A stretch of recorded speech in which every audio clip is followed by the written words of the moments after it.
So what's your name, Icy? Stuntman Mike. Stuntman Mike's your name. You ask anybody. Hey, Warren. Who is this guy? Stuntman Mike. And who the hell is Stuntman Mike? He's Stuntman.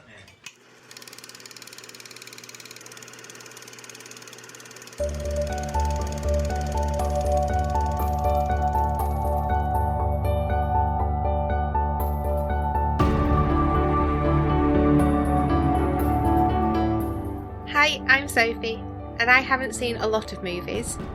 Hi, I'm Paul, and I'm here to help with that. And we are SP Film Viewers.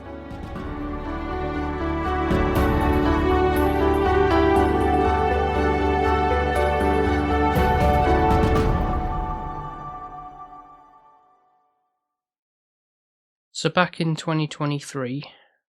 In What, a month ago? Not even that, like a couple of weeks ago. I'm talking about the whole year. We'd never covered another Tarantino film. I mean, shocking. I only say that because, like, every other one we've kind of covered at least one, Yeah, I know. and I'm kind of going. Who is he again? Sorry. Should know by now. I do. I'm just whining you just because I wanted to see the face of like, are you joking? Oh yeah, because you didn't give Kill Bill high praise at all, did you? No. I don't know what Pulp Fiction is, or Reservoir Dogs, or Jackie Brown. You impressed? Yeah, you remembered all the. Yeah, Oh, yeah. I did. Yeah. And we didn't even brief this, so. And this will be the 6th film of his filmography that we're going to be covering. Excited? Is it really long? No, it's about 2 hours. Okay, But that's quite short. it's be interesting to get your perspective on this, and also for me to kind of like reevaluate it, because a lot of people don't really like this Great. one, whereas for me, like with Jackie Brown, I was like, I'm not too. That's probably my least favourite one, to be Agreed. honest. But this one, I think, is interesting enough. But He's selling it, this Paul. Jesus. I think you might get a kick out of it because it's got strong female characters in. So. Who? Do I know him? The actress. Mm-hmm. Oh, I'm saying names. I don't know if you will know them. Is there a picture? You don't even know what the name of the film is yet. You're keeping me in the okay, yeah. dark. So the film is called Death Proof. Oh, okay. And the synopsis reads: 2 separate sets of voluptuous women are stalked at different times by a scarred stuntman who uses his death-proof cars to execute his murderous plans. Death-proof cars? Yes. What do you mean? You can't die in the car? Or it's proved to kill people in the... I don't know how to take that one. So, we've got a weird guy on the loose that likes chubbier women, is that what we're saying? Not Voluptuous. voluptuous, meaning just like... Curvy. I think that's, to be fair, I think that's a very broad term of them. I think it's more just the typical, like, American women, really. It's not like, wouldn't necessarily like they were... Is this like when, on Love Actually, when we've got, what's her name? Natalie. Yeah, and they say that she's got thunder thighs or tree trunks. No, I wouldn't even say that. That's what I'm saying by that. So I don't know why the IMDb Right. description puts it as that. But anyway, yeah. Well, I don't even know what to expect. Well, you kind of might know some bit from how the like dialogue is and stuff, and now It's kind of going to place. cut back and forth, and it's not going to be coherent. No, not like Pulp Fiction. I meant like there's there's conversations where they sat down at Yeah. a table or Well, that's whatever. good. and I just like a talked and stuff conversational and stuff. piece. I think for the women that are involved in it, which I'd say we've got Rosario Dawson, Zoe Ball, and Mary Elizabeth Winstead. I'm not sure if I know him. You might Zoe do. Bell, you mean? Yeah. Why would I say? Ball. Yeah, not from the radio TV I was thinking present. Strictly Yeah. Come Dancing Zoe person. Bell. Yeah, Zoe Bell. Yeah, sorry. My bad. Yeah. Yeah. So, and then some other people I don't really know, but yeah. There's a lot of people in this film, but then why am I sounding surprised? Yeah. Okay. Well, we'll see. It's all a mystery at the moment.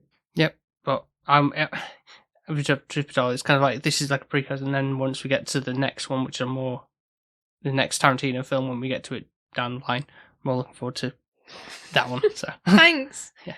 So basically, you gave me something really good last week, and now you're just giving me something that's mediocre. That's what you're saying. not necessarily, you might get some out of it. So we'll be back with those thoughts after we've seen Death Proof.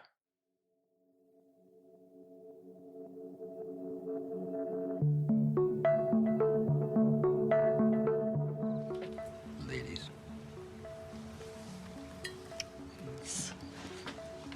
Cheers, Butterfly.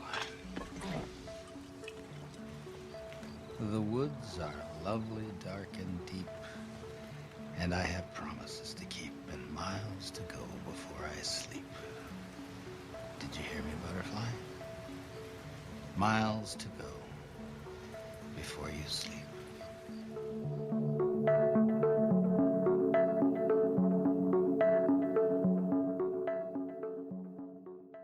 And we are back, Butterfly, Thanks. from watching Death Proof. What do we think of this Tarantino outing?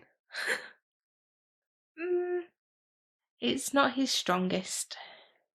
Not as bad as Jackie Brown, but like if you're comparing it to like Pulp Fiction, Oh no, yeah, Kill Bill, it's not up to that reputation of it.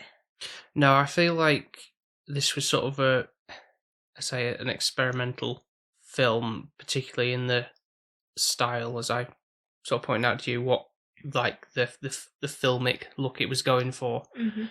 That being grindhouse, which is like a term used for what is like a shabby rundown movie theatre that mainly showing like low budget horror or schlocky films, like exploitation films that for an older audience. Like, yeah, that's why it's came up with R-rated at the thing with that little cartoon Puma thing, wherever it was in the jungle. Yeah. It's like, yeah, it's got like it's quite a quirk, and the feature presentation thing, like with that old style, like almost like old recorded,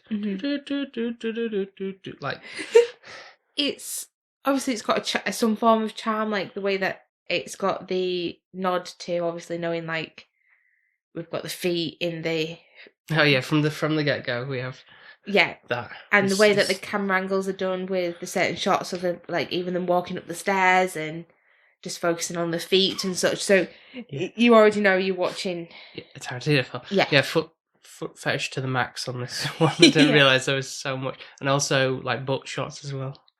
So many. But I think, like I say, it's playing to the style of the film it's going for, like kind of like a exploitation of that. It's like, oh, look at these hot females walking around. Yeah, I think it from a female perspective, it does make you think, well, can I not just go out and enjoy myself, have fun? Why do I have to have some creepy man like stalking me and everything like that? And it's just an awful thing to think, oh, I just want to go out and have a couple of drinks with my friends. My girls, yeah. And that should be it. Whereas like you wouldn't have that problem. Like, oh, I'm going to go out, have a drink with my mates and then come back and it'll be fine. Or I'll hook up with somebody, but if you're lucky. Yeah. And then you'd go either wake up next to him or you'd go home, wouldn't you? Yeah. Whereas a woman, it's like it's a dangerous game or world out there, jungle, whatever you want to say. It's awful because they're prey basically. Right. Yeah. And they're not doing anything wrong. I kind of associated this one to like Halloween or like a slasher film a little bit, just because of the man's mentality towards the women. Well, it's interesting you said about Halloween because, like, you remember from the first one, the Halloween film, where Michael Myers is like driving around in a car, and then that's kind of like at the beginning, various points in the film where he's like it's silhouetted, and it's like, oh, who's that mysterious figure driving past, and you don't really know who that is. Yeah, so yeah, good sort of comparison there. Thank you. Oh, he's proud of me. But no, I think that's kind of the aspect of it, and I think obviously within Halloween, whoever it is normally has sex, and then that's like being frowned upon, and then they get killed. Yeah. Whereas in this, they're not. They're just having a good time. Yeah, okay, they might be doing drugs or they're smoking or they're drinking, but they're not nothing really... untoward. No, not really. They're fully grown ups and not young kids or anything like that. They're in the mid-20s. So they're allowed to do whatever they want. They've earned their own money. If that's what they want to spend it on, fair enough. Yeah, there's no real rhyme or reason why he's going after these particular groups of women. It's just like, just a bit of fun, really, for him. Yeah. Which is sometimes the case with these killers. They just don't know justified reason for what they do. It's just a sport. I don't think they deserved it. No. Personally, and I think that's a bit that kind of sits with you a bit uneasy. Like, he's just doing it for sport and fun, and because he's... What's his name? Stuntman Mike. Stuntman Mike. Who's played by Kurt Russell. You told me where he was from. Can you remember what I said? So you did say he was from Guardians of the Galaxy, the dad? Yeah. Star-Lord's dad? Volume 2, yeah. And then you did say something else. Well, the Thing we covered too. Obviously, he was a lot younger then. But... Yeah, I don't really appreciate The Thing as much as Guardians of the Galaxies, and obviously the age... Yeah. It looks a little bit more, well, it's in between in the Guardians of the Galaxy and The Thing, I guess. Yeah, quite a bit, yeah. Yeah. So it's weird seeing a Tarantino film more modernised. And does that sound stupid? Because it's like, it feels like an early 2000s kind of vibe we've got going. Yeah. And it's also the one there's no like flashbacks or anything. It's all chronological. The only thing I noticed was like kind of the skipping bit where it kind of looks like it does. But again, it's still going for that style. coherent. That's what those kind of films would be, because they'd be like old film prints or whatever. Yeah. So, and even that obviously the scratching, like the old film. Some of them weren't realistic. The scratchings, like it looked like a smudge print, or like the way that it was done. I don't think they were artificial, like put on a digital thing. Really? I think they were actually done On the negative. Actually, yeah, scratched on purposely. So that would be a lot more work, but then just applying some After Effects thing or something, and just go, just do that, and the computer sorts it out for you. Would there been that technology around at that point? Oh yeah, definitely. Yeah. Just depends on how realistic it looks, I guess. Yeah, but what do you make of that? I say it's definitely more strong at the beginning, isn't it? The first hour of the film, where there's got that obviously that gritty look to it. I can't really say I remember it for the second half, to be fair, as much. No, other than the fact that it kind of goes to black and white momentarily for a part of it, and then just flips back to colour. Then there's almost like no. I kind of like how they've done that though, because it was like she'd went to the vending machine, or I don't know what Americans call it actually, and she puts the coin in, and it's like a switch to like turn the light on and turn the colour on, which I think is quite clever. So we kind of get that scene of the other set of girls switching to colour that way. Yeah. But I think within this film, I don't know, for a girl, it just feels a bit creepy, and both sides of the girl groups that you get. Because initially when I watched this, and we kind of were in the middle, and obviously we understand why Death Proof becomes a thing, I was like, oh, that can't be it, because we know where, like, we've only just started. And you're like, oh no, wait, there's going to be another side to it. Yeah, I'd say that the pre-rumble is two groups. Mm-hmm. Yeah. So I think it kind of shows you, it's kind of karma, isn't it, basically, within this film. More or less, yeah. He's basically thinking, oh, well, I'm a stuntman, I've got this amazing car, it can get to high speeds, it can kill anybody, that's in the passenger seat. And he's just a bit, I don't know, I think the power trip has gone to his head, basically. And the speed and the adrenaline, it's just, that's what he lives for. Mm-hmm. So, like, for example, that other girl that was in the bar that was going to get a lift home. Yeah, Pam, yeah. Oh, yeah, she'd done nothing wrong. She hadn't really, well, apart from getting in a car with a man. Like, that she doesn't know. She doesn't really know, but then, not mean in a daft way, the barman knows him. Everybody seems to know who he is. Well, can you vouch for him? Yeah, Tarantino is the barman in this, yeah. So he makes you feel like, oh, well, if the barman or whoever I know knows him. They can vouch for him, then yeah, sure, it's no problem, but you can never really... I guess that's probably like one of the sobering lessons, in a sense, of it. Like, yeah, you feel like you can trust other people, but it's not always the case because they might just be spinning a lie. Mm-hmm. But you can't be too careful with people. Well, sometimes yeah, it's and still... you don't know. I'm not meaning this in a horrible way. Anyone can be whoever they want to be for a couple of hours. Yeah. And put on a good show. But you don't know what people do He seems behind. like a humble, like, in the bar, he kind of seems like kind of sort of reserved, but Apart from poor Butterfly yeah. having to give him a lap dance, which didn't appreciate whatsoever. On what part? The I fact think that she it's had just, to, or yeah, it's 'cause just her friends that. won't like set her up to do so. Yeah. And the fact that she was then so like didn't want to be called a chicken, so she had to do it. And I just hate those kind of environments. You know me, I'm one of those people, like if somebody tells me I have to do something, I'm going to go the opposite way and be like, I'm not going to do it. And I think it was just like she'd been put in a situation where she didn't deserve. Peer pressure. Yeah. It's Hate a peer horrible, pressure. horrible thing, yeah. It's awful. But they get their occupants, basically. They're meant to be going on a nice lake house trip. Yeah, just us girls. And it feels like, they, at that point, it's like the other guys that were kind of hanging around with them or, want some action stuff they should have. Like, Should have brought them with them, do you think? But they probably all got killed off, to be fair. Well, I know they won't all fit in the car, but I think because of the fact that they were all girls in the car, it's like, oh, well, that's all right then. To ram into them and all that kind of stuff. I just don't know why, though. Why is it female-orientated that he wanted to kill?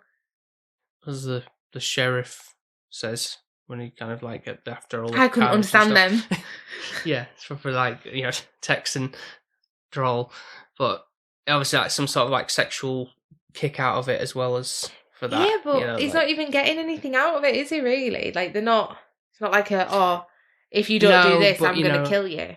Yeah, I think it's just the carnage, there's people, I'm sure, get a kick out of, like, I think there's a film about it that it was a long time ago I saw it, but I believe it's how it goes, like a film called Crash, where it's like people get the kicks, like, out of, like, actually cars crashing, and then it's like, oh, we've survived, let's do it. And yeah, but people have twisted perversions, and might be even know the fact that he obviously literally collided with them, and then his car's pretty much totaled.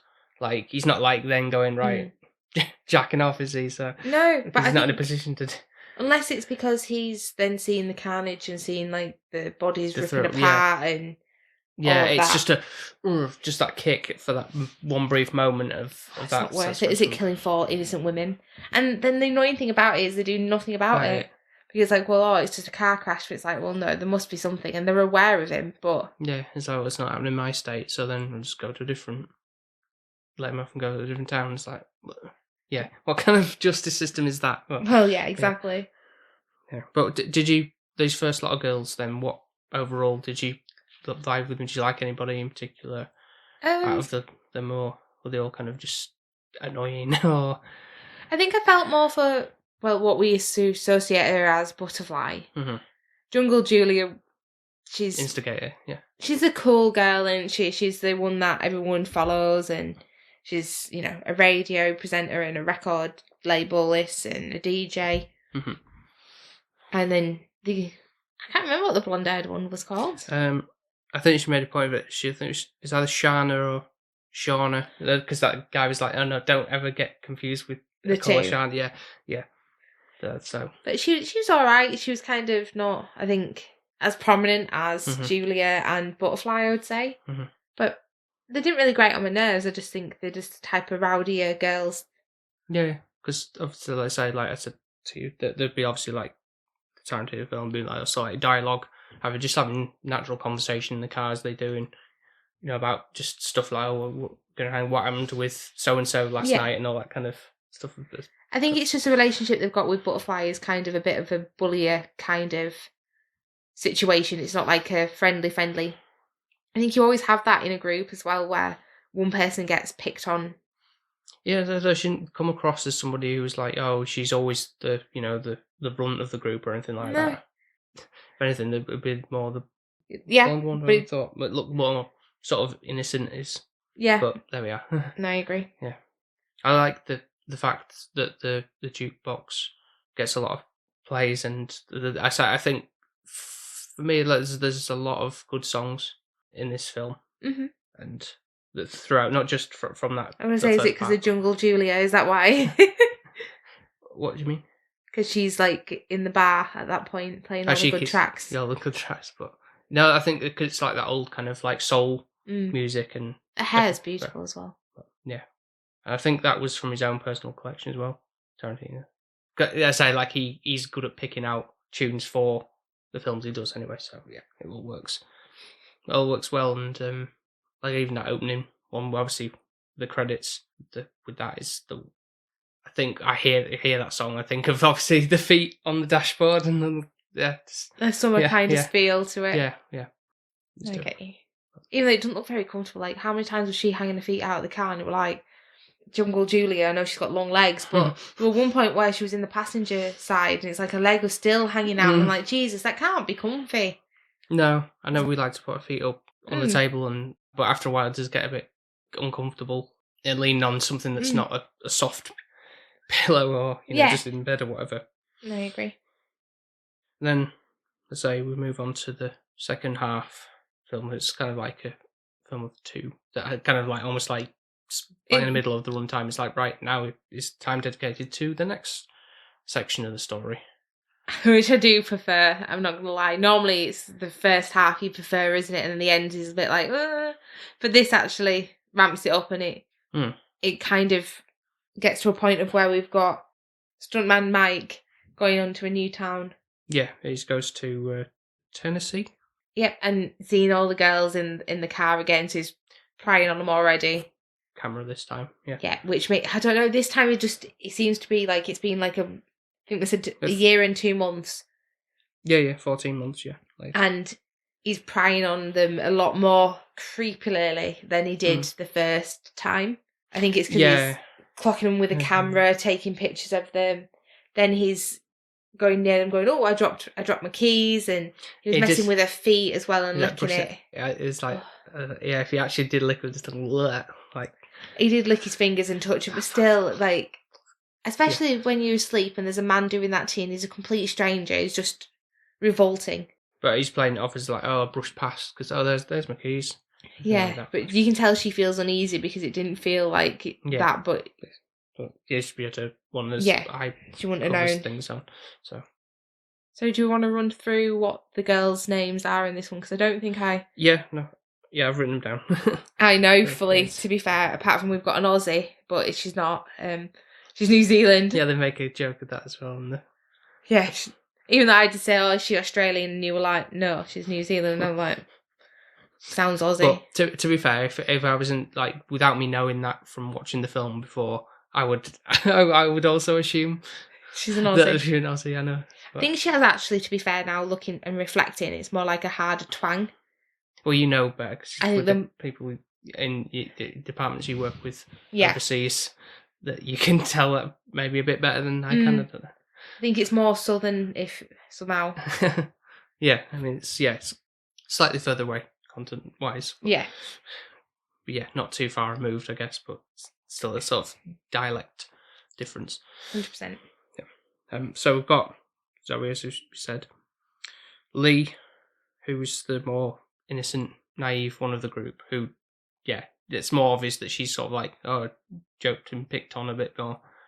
Is she the one that's Scott Pilgrim? Yeah, Mary Elizabeth Winstead, yeah.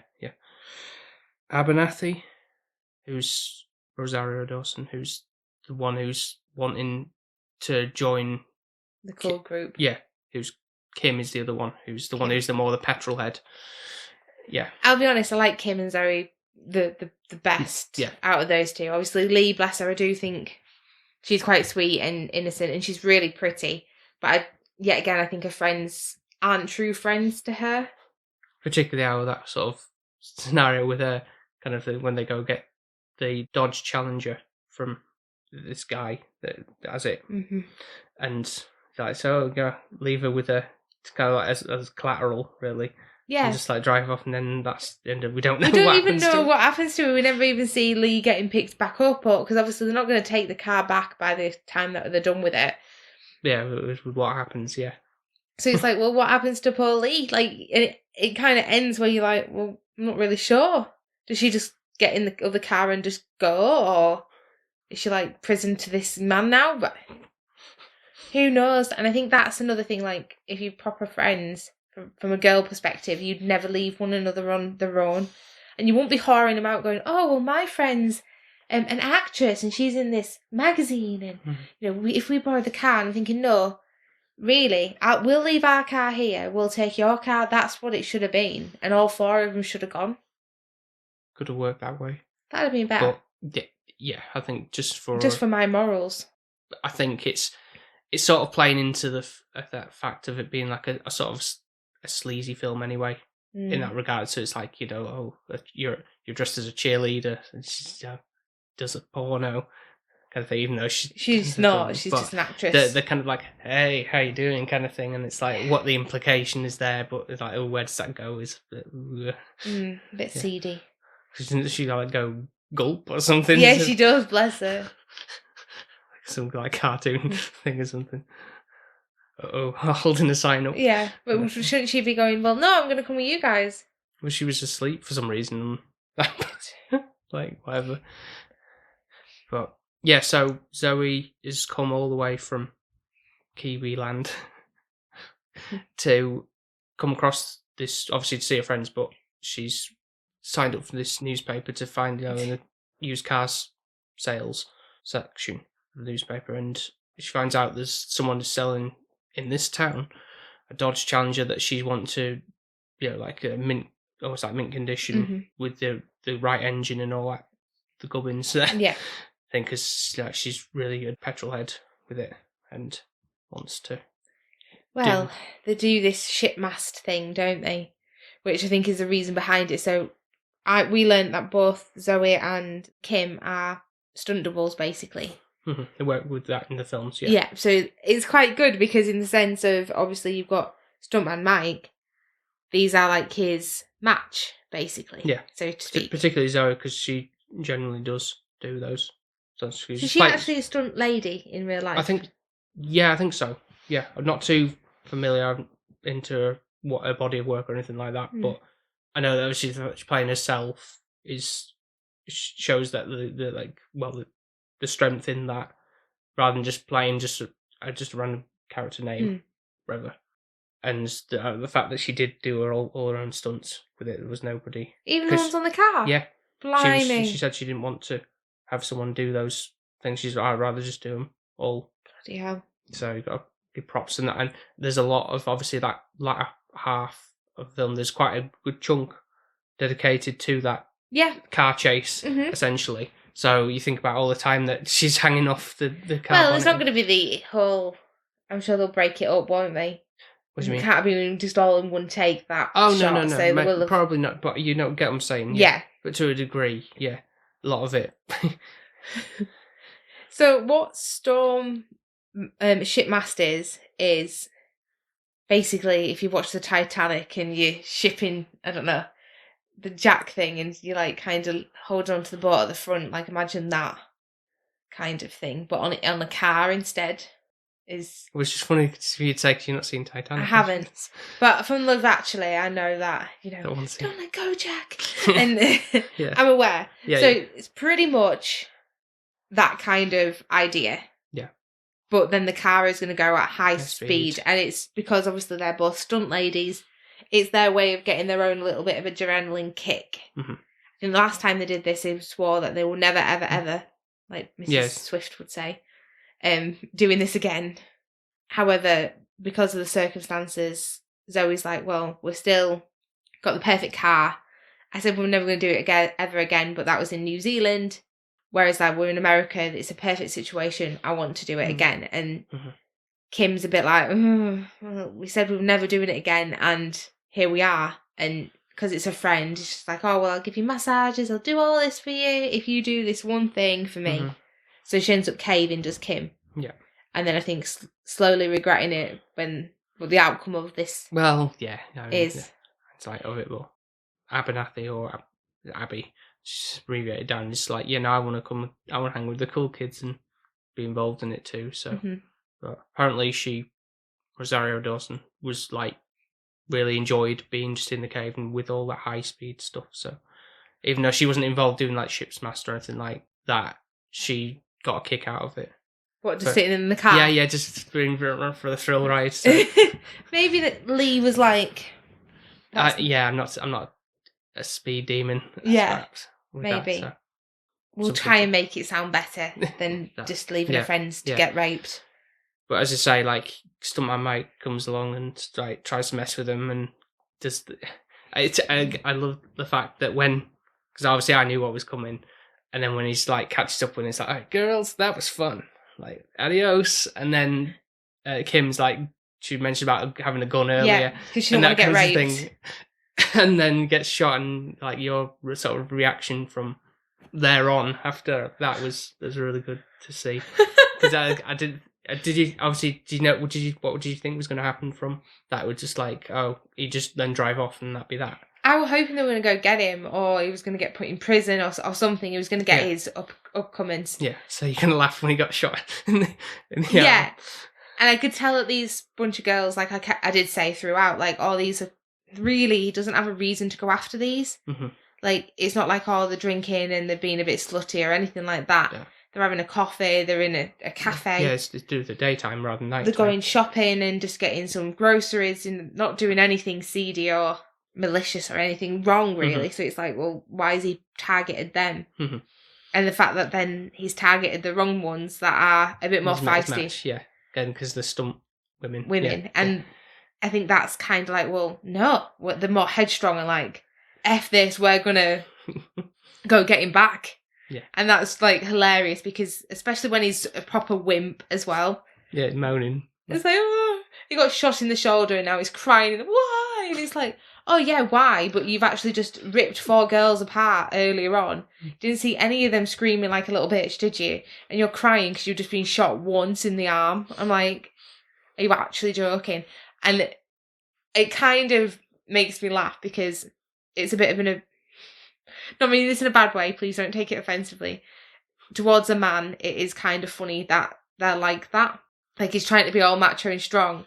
But actually men's pain and tolerance and threshold for things like that are quite weaker than women. In most cases, Like I'd when agree. men get a flu, like, God, don't we hear about it? Whereas a woman's got a cold and she still powers on, does everything she needs to do. Where the man's like, oh, I can't possibly get out of bed. Yeah, we do exaggerate, don't we? Yeah, and the men say we do that. So him getting his upcomers and getting shot, and then them being like, right, should we go kill him? I didn't anticipate that was going to be the case. So you got some enjoyment from Oh, yeah. that The back end, yeah. chasing him down. And even when it's like, oh, please don't be a dead road, please don't be a Yeah. dead road, and then going after him again, Yeah. whacking him with the metal rod that she'd picked up, Yeah. and yeah, it was good. I don't know how you felt watching it from a man's perspective. 3 women beating up on him. No, I'm fine with that though, because like I don't like people who just are there to cause harm purposefully with like, or certainly with no true motive as such, just for the kicks. Getting the comeuppance, even I'm not saying this is like as an older thing, even back then, yeah, it's like, oh yeah, I really like how that played out at the end, because it's like, yeah, don't mess with the wrong people, Yeah, because you don't know who you're dealing with. You think, oh, all women are just feeble. weak and powerless, but some of them have a bit more bite to them. Yeah, no, that's true.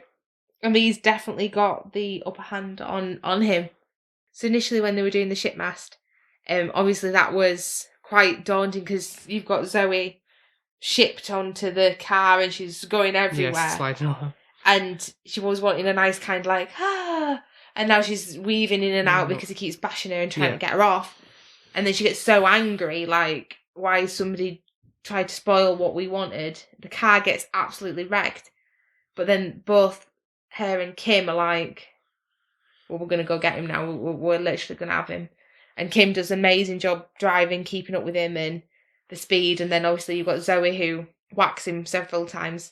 And in the end, when they've caught up to him and they've bashed into him, he's toppled over. They don't even just leave him then in the car. No. They then pull him physically out of the car and just start punching him, like, and beating him up. And I don't know, I've never seen a woman empowerment done like that, I guess. I know, like, Kill Bill, I guess she is. Yeah. But at the same time, a gang of women. Yeah, in a different way. Sort of like stand up against the patriarchy in a way of that. You know, muscle cars and everything. But it's like, no, you don't need thinking you're all that when women can be strong in their own way as well. And then as that sort of like that was like jump cut end as well, like that. It kind of like credits like the end, and when they're sort of like celebrating. Yeah, Kinda. And I think it is one of those things where it's like it ends quite suddenly, but you're happy with how the result is, knowing that he's probably dead and his well, definitely because they shortly after that, it's just like that sort of drop kick on his face. So it's like that confirms it rather than just the fact that he's just unconscious. So that cements that even further, and that be that.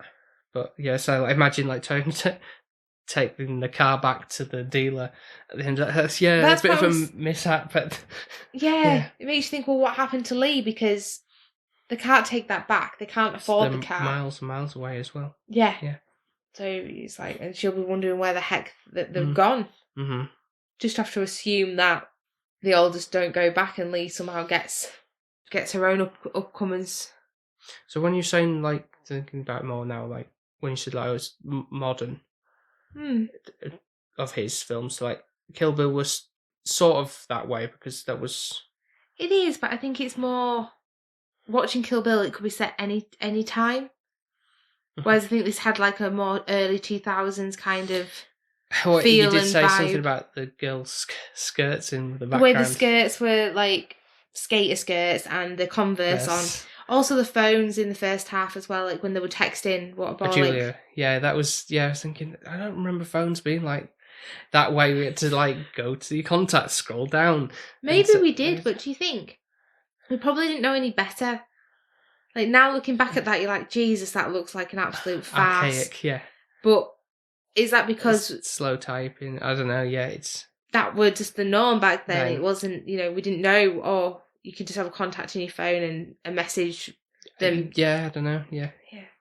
Cause it just like say focus on that quite a bit as well. We're like good like things seeing what she was almost like typing word for word, almost. And the sending as well. Sending like things like that. A bit like was that never necessary to have like a thing like saying literally like watching somebody send a text?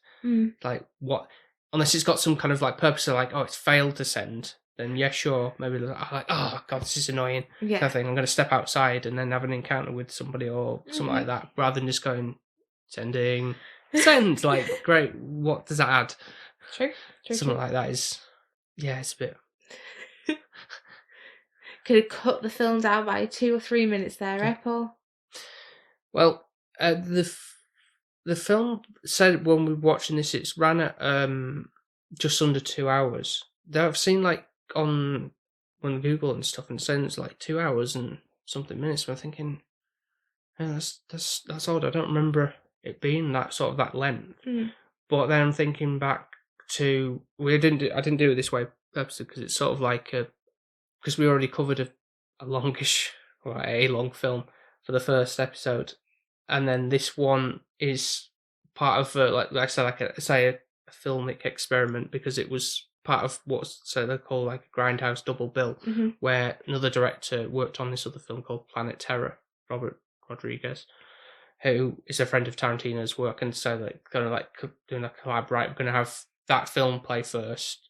Okay. And then it's like they would do in like a drive-in thing, like in Americas, where they would happen to go through a drive-through, and it's like a double feature. So if you have one film, and then you'd immediately watch the second film, and that would run into.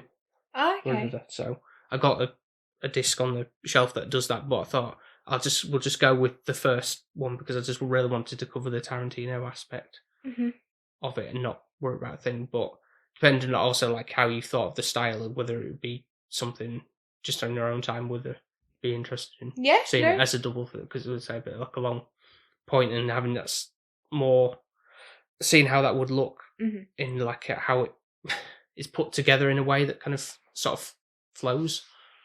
And I don't know as well how you'd sort of appreciate the other one anyway. Because that is definitely more horror related and a bit slightly more absurd than this one. This is more somewhat grounded more in reality, but I'm not sure then. We'll have to see. I don't know until I give it a go, do I? No.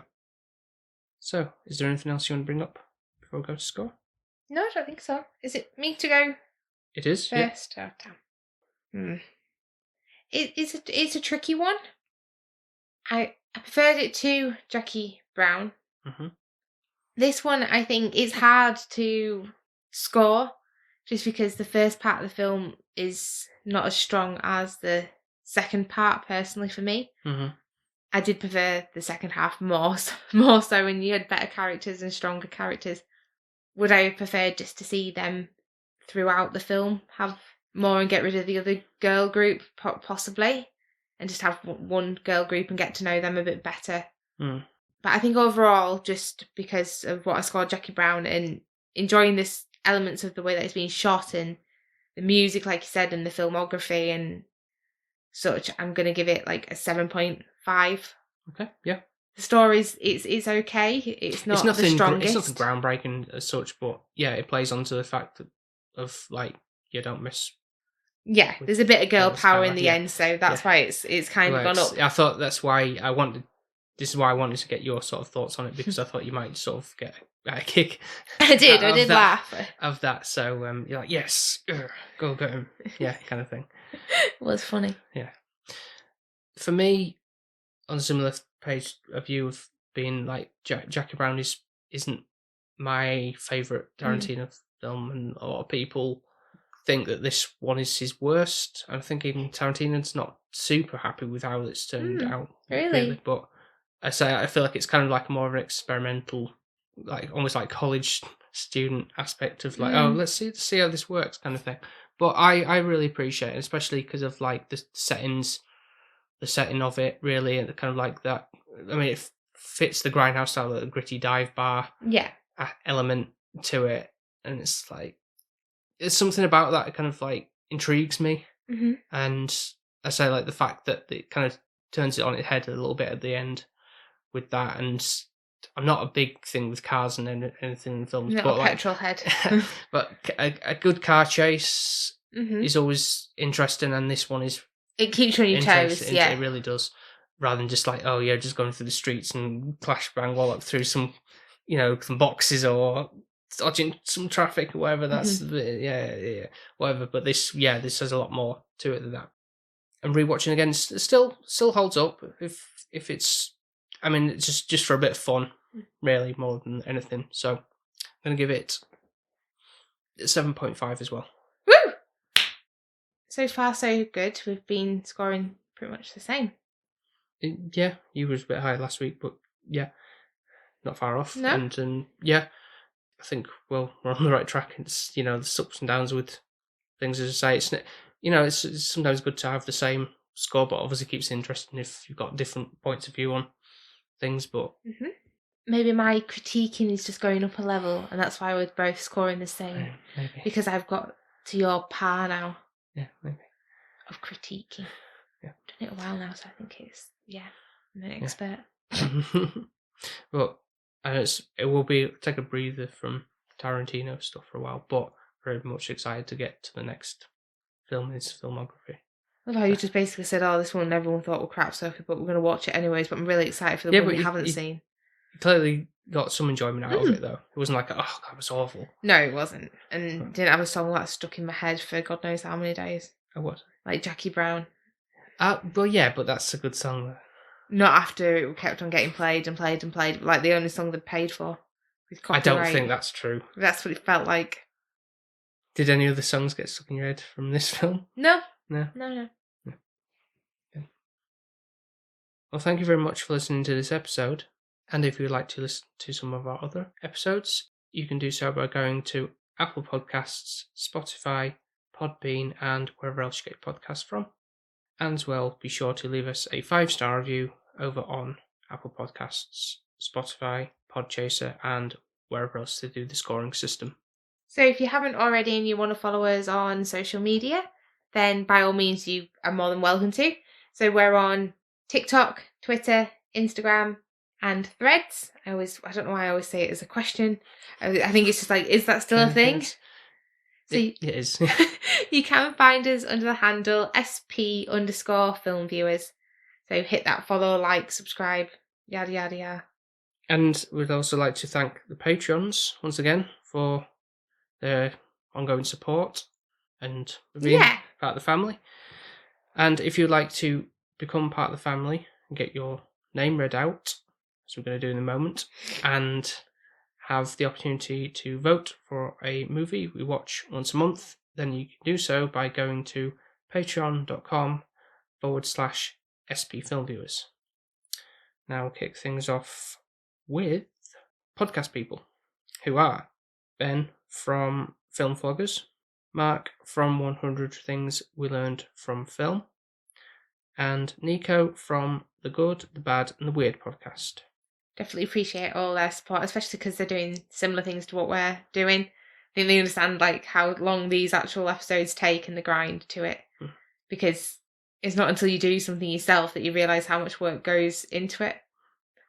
So the rest of them are mainly family and friends. So I'll go with my wonderful mum. And then we've got our friends Gren, who's under the handle cgren_draw on Instagram. So we have then got Jonesy, who is under the handle Weight Loss Jonesy on Instagram. Emma under the handle M_Hayton on Instagram as well. So they have previously been on episodes, so please do check them out from last year. It sounds so weird saying last year still not. Grasped it, yeah. No. We'll eventually, don't we? Yeah, and then it'll be next year that we'll be going into probably. So then we've got the newlyweds, which is Alex, who's on Instagram under Desperately Seeking username, and Shani, his partner, who is also on Instagram under the handle SDOG. Don't know why I have to sound like, I don't know, like you can tell I was... Yeah, breaking it down. Like when you're a child and you're hyphenetically trying to say the words. Yeah, so thank you everybody for being patrons. Obviously look out for our future voting. So it'd be interesting to see what you give them to vote for next month. If anyone does want to be a patron, then please do join us. Yep, next time we'll have a special guest, so that's quite exciting. And it's going to be one film we haven't seen. Obviously. Particularly as it's a new release that's been at the cinema, finally, in the UK, so... Not giving any hints and clues away there, Paul. Well, why should I? There's plenty of films that have been in the cinema and coming out from the UK, from America. You know. Ooh, making everyone hold on to their seats. I guess. I'm excited to have a guest on with us speaking about it as well. Yeah, so thank you very much for listening to this episode. And we will speak to you next time. Speak to you next time. Bye. Bye. Bye.